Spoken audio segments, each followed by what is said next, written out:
Bonjour à toutes et à tous, aujourd'hui je vais vous présenter un câble ultra high speed capable de monter dans des débits de malade. Juste après le générique, je vous explique tout ça.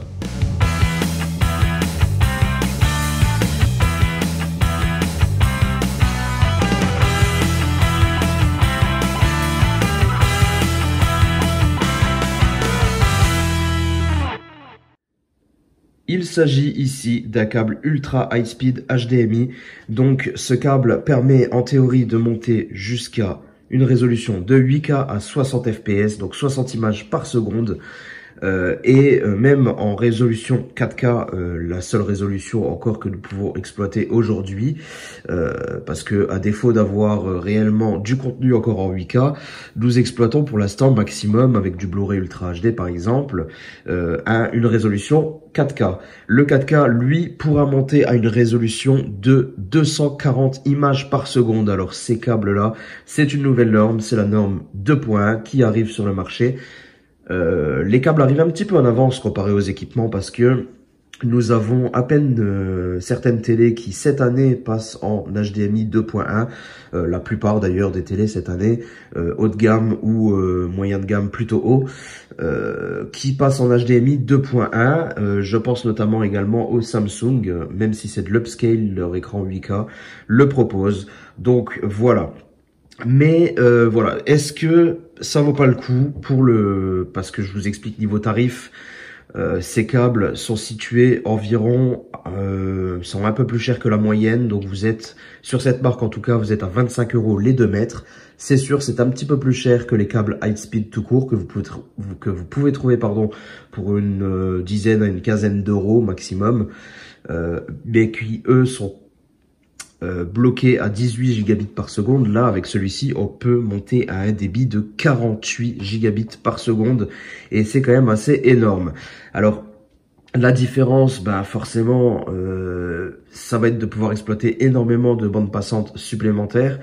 Mais est-ce que c'est utile aujourd'hui? Ça, faudra voir au cas par cas parce que aujourd'hui, nos sources ne dépassent pas, n'ont pas besoin de plus de 18 gigabits par seconde. En tout cas, dans tout ce qui est cinéma. Mais peut-être que ça servira également aux gamers. Si un gamer a envie de jouer avec sa tour gamer sur un écran de télévision, ça pourrait faire l'affaire. Mais voilà, moi je l'ai pris parce que j'ai un câble HDMI qui a lâché et je me suis dit pour quelques euros de plus, vaut mieux peut-être prendre un 2.1 8K pour être un petit peu en avance et ça évitera peut-être, si la norme se démocratise assez rapidement, de devoir en racheter un juste pour ça. Écoutez, niveau emballage, on va regarder très rapidement. Vous voyez, c'est la marque Doloc, donc rien de très particulier à vous notifier, si ce n'est qu'on va regarder au niveau des caractéristiques. On vous le certifie ici, c'est rétrocompatible avec les anciennes normes, bien évidemment. Et nous avons un débit de données jusqu'à 48 gigabits par seconde. Les résolutions maximales sont de 7680 par 4320. Là, on sera cantonné à du 60 images par seconde. Sinon, nous avons du 5120 x 2880, nous serons à 120 images par seconde. Et nous avons la résolution 4K 3840 par 2160p. Et là, nous pouvons atteindre les 240 Hz, les 240 images par seconde. En fin de compte, il y a du câble un petit peu moins cher, ça existe, je vous le présente, il est là. J'ai vu notamment sur Amazon du câble de la marque Matters, je connais pas trop cette marque, c'est un petit peu moins cher, ça vaut 5, 6, 7 € de moins, mais la construction, en tout cas visuellement, ça a l'air beaucoup moins sérieux, ça a l'air d'être vraiment du câble d'entrée de gamme quand vous voyez, avec un gainage très très fin, et le câble ici est très très fin. Là, nous avons quand même le droit à un câble qui a l'air de bonne facture et de bonne qualité. Nous avons de la connectique dorée bien entendu et voilà, une armature plutôt résistante en aluminium autour et surtout voilà, il n'y a pas de gainage tressé, mais nous avons quand même un sacré gainage qui est on a une belle épaisseur de câble et une bonne protection. Écoutez, ça fait 3-4 mois que j'en ai un d'installé sur ma télévision.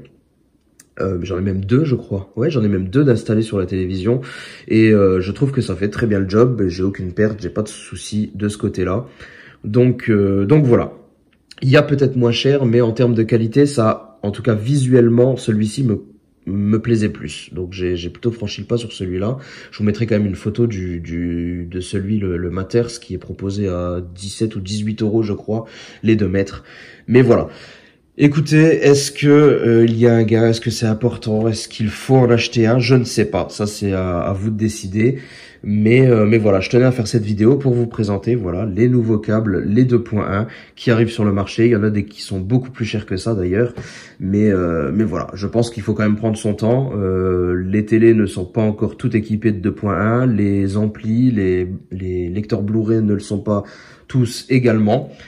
Je pense qu'il faut prendre son temps, surtout que nous n'avons même pas encore quelque chose nous n'avons pas encore de signaux à exploiter en fait de sources à faire tourner grâce à cette bande passante. Donc je pense qu'il faut être un petit peu patient quand même.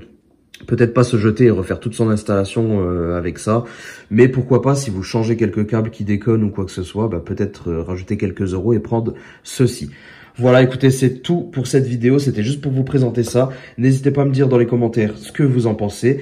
N'hésitez pas à vous abonner à la chaîne, et puis je vous dis à très bientôt pour une prochaine vidéo. Portez-vous bien, ciao tout le monde.